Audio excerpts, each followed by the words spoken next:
हो या आपके उनसे कोई साठगांठ है, सब जने मिलकर उनको बचाने में लगे हुए बैठे, कोई सुनवाई नहीं हो रही। प्रशासन बोला कि पोस्टमार्टम कर लो, हमारा काम पूरा हो रहा है। हम तो अब सोचे सामने आए आदमी तो उसे बात तो करें कि बस ऐसे आदमी को मार दिया, कोई पता नहीं, मेरे को मारने वाला का पता नहीं, नाम भी पता नहीं। उसी पक्ष में बोल रहे हैं कि आप बार बार प्रेशर दे रहे हैं कि पोस्टमार्टम कर लो। इनकी मांग यही है, परिजन यही कह रहे हैं कि हमारा भाई था, हमारा बच्चा है, उसको मार दिया, परिवार खत्म हो गया। एक वही था कमाने वाला, वो खत्म हो गया। बाकी उसके जो भी बच्चे हैं, 2 वहाँ पर एडमिट हैं, उनके भी पैरों में रोड लगी हुई। ये अकेला बेचारा उधर उधर दौड़ रहा था, भाग रहा था, किस किस को संभाले, परिवार को संभाले या कार्रवाई करे, क्या करे। जबकि सब लोग वहाँ पर, गाँव वाले सब देख रहे थे। वो किशोर था, शायद उसके जोरदार ड्रिंक किया हुआ था, वो बोल भी। मेरा नाम कन्हैया लाल है और जहाँ की ये घटना ये हमारे गांव के ब्रह्मसर की। हमारे गांव का एक युवक था राजकुमार, वो क्या अपने दिहाड़ी मजदूरी करने के लिए रोज सिटी आता था। उस दिन इसके बच्चे की तबीयत खराब थी तो ये साथ में बच्चे को भी साथ में लाया था चेक करवाने के लिए। और जैसे ये ब्रह्मसर फाटा से आगे, सुमन होटल के आगे, वहाँ पर इसका एक बीच में सामने से कोई आ रही थी अल्टो गाड़ी K10, उससे इसका एक्सीडेंट हो गया।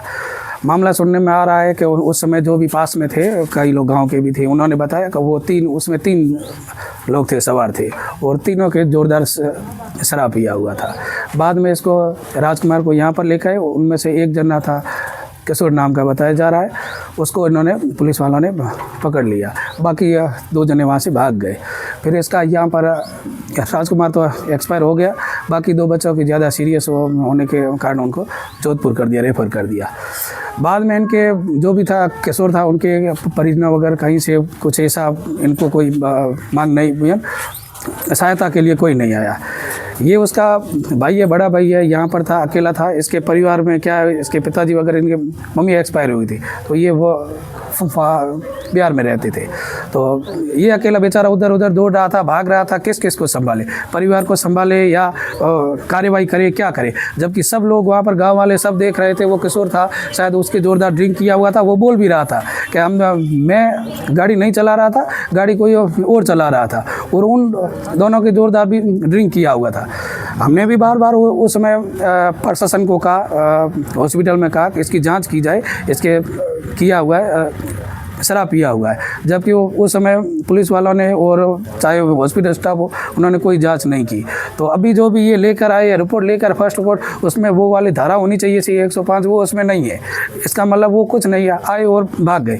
उसके बाद में अभी एक किशोर है, उसको भी हाथों हाथ जमानत पे छोड़ दिया। बाकी 2 लोग थे जो भी फरार थे, वो कौन थे ये बता नहीं रहे अभी तक पुलिस वाले। और सुनने में आ रहा है कि वो भी स्टाफ थे, यहाँ के मेडिकल स्टाफ थे। तो ये सब जने मिलकर उनको बचाने में लगे हुए हैं। और इनकी मांग यही है, परिजन यही कह रहे हैं कि हमारा भाई था, हमारा बच्चा है, उसको मार दिया, उसका पूरा परिवार ख़त्म हो गया। एक वही था कमाने वाला, वो ख़त्म हो गया। बाकी उसके जो भी बच्चे हैं, 2 वहाँ पर एडमिट हैं, उनके भी पैरों में रोड लगी हुई है। तो ऐसा माना जाए कि उसका बड़ा बच्चा 6 साल का है, तो उसका अभी उसको बड़ा होने में तकरीबन वयस्क होने में 10-12 साल लगेंगे। तो इसके परिवार का गुजारा कौन करेगा पीछे।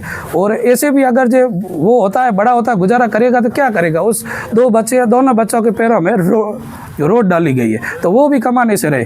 कुल मिला के ये मामला बनता है कि इनका पूरा परिवार का सत्यानाश कर दिया। और जो भी वो 2 लोग थे साथ में, वो अगर बता रहे कि वो सरकारी कर्मचारी है और उनकी कोई गिरफ्तारी नहीं हो रही है, इसका मतलब तो कोई भी नौकरी वाला चाहे जैसे भी आए और उनको टक्कर मार के भाग जाए, कुछ भी करे, तो गरीब लोगों की सुनने वाला कोई नहीं है। हम ये चाहते हैं, ये कई वर्षों से हमारे यहाँ यहीं पर रहते हैं, गांव में रहते हैं 30 साल से, तो हम ये चाहते हैं इस परिवार की हेल्प हो, गरीब परिवार की हेल्प हो। प्रशासन भी से भी यही अपेक्षा यही है कि इनका थोड़ा सहायता की जाए। और पुलिस प्रशासन ये है कि बाकी वो कौन थे, नाम थे, अभी शायद पुलिस वाले खुद बता रहे थे, हेमराज करके कोई नाम है। तो जब इनको पता है कि वो हेमराज है, तो आप उनको गिरफ्तार क्यों नहीं कर रहे, आप इतनी शिथिलता क्यों बरत रहे हो, या आपकी उनसे कोई साठगांठ है, या हॉस्पिटल स्टाफ है, क्या है, वो जो भी मामला है आप जानो। हम ये कहते हैं हम इस परिवार के साथ में हैं और यही चाहते हैं कि इस परिवार को न्याय मिले।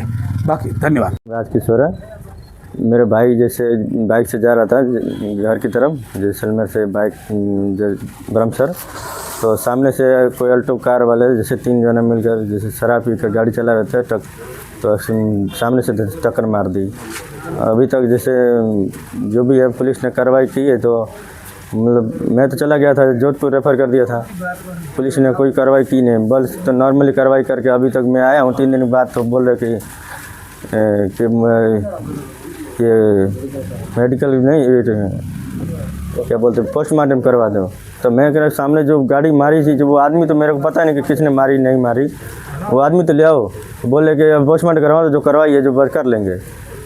अब क्या बताएं आपको, मैं तो कह रहा हूँ कि वो सामने ले आओ आदमी को, कार्रवाई तो कर रही है, पोस्टमार्टम कर ही लियो। अब बार बार परेशान कर रहे हैं मेरे को, मजबूर कर रहे हैं कि पोस्टमार्टम कर लो, वो करो। आपकी क्या मांग? हमारी मांग नहीं कि हमको जो आदमी मारा है टक्कर, उनको सामने ले आओ, बस यही। कौन थे आप पहचानते हो? हम मैं नहीं जानता, मैं तो सीरियस से बच्चों को देख रहा था, बस नहीं ध्यान दिया कौन था कैसे था। प्रशासन उनको पकड़ी थी भी, अभी उनको बोले कि लाकर बस मेरे सामने लाई थी हॉस्पिटल में, मतलब इमरजेंसी वार्ड में। वो आया था, कुछ बोला नहीं, प्रशासन भी साथ में था और लेकर चले गई। बोले कि हाँ ठीक है, उनके जांच करवा दी, ना उनको मेडिकल करवाया ना कुछ, उनके शराब पी हुई थी। वो टक्कर मार के भाग गए? एक को पकड़ा, 1-2 तो भाग गए थे। बोले कि वो दूसरा वाले जो पकड़े थे वो तो बोला कि मैंने तो गाड़ी नहीं चलाई थी, जो साथ में वो चलाए थे, अब उनको पकड़े नहीं। चलाने वाला मैंने बोला कि भाग गए, वो दूसरा जो साथ में ना वो बोला कि भाग गए। अब मैं बरमसर का हूँ, प्रॉपर तो बिहार के हैं, यहाँ 30-35 साल से रह रहे हैं। कितने जने सवार थे बाइक पर? पूरा फैमिली था, जैसे राजकुमार मेरा भाई और उसकी बीवी, बच्चे और एक भांजा। मजदूरी करते थे, इसलिए शाम को घर जा रहा था। ये छोटा वाला उस दिन छोटे बच्चे की तबीयत ठीक नहीं थी, इसलिए आया था शाम को, फिर जा रहा था। 7 बजे की घटना है, शाम 27 की। अब मांग अब किससे करें, आप बताइए। मैं तो ये कह रहा हूँ कि सामने वो आए तो आदमी से बात ही करें, सामने दिखे नहीं तो मांग किससे करें बताइए। अब यही बैठे धरने बैठे, कोई सुनवाई नहीं हो रही। प्रशासन बोला कि पोस्टमार्टम कर लो, हमारा काम पूरा होने दे। पोस्टमार्टम आप नहीं करा? हम इन्हें कैसे करवाएंगे? हम तो अब सोचते सामने आए आदमी तो उससे बात तो करें कि बस ऐसे आदमी को मार दिया, कोई पता नहीं, मेरे को मारने वाला का पता नहीं, नाम भी पता नहीं। पोस्टमार्टम अब एविडेंस मिटे नहीं मिटे, अब वो हम क्या कर सकते बताइए। हम तो मैं वो आदमी को देखना है, मेरे आदमी मिले मेरे को, बस ये मैं चाहता हूँ। पता नहीं, अब उसी पक्ष में बोल रहे हैं कि अब बार बार प्रेशर दे रहे हैं कि पोस्टमार्टम कर लो। आया हूँ जैसे बच्चों को छोड़कर अभी हॉस्पिटल जोधपुर में भर्ती है, बार बार फ़ोन कर रहे हैं कि कब आ रहा है कब आ रहा है। अब इनको ये नहीं पता कि बच्चे उधर भर्ती है, अकेला आदमी मैं क्या करूँ। कितने लोग भर्ती है उधर? बच्चे? 5 साल का आलम का।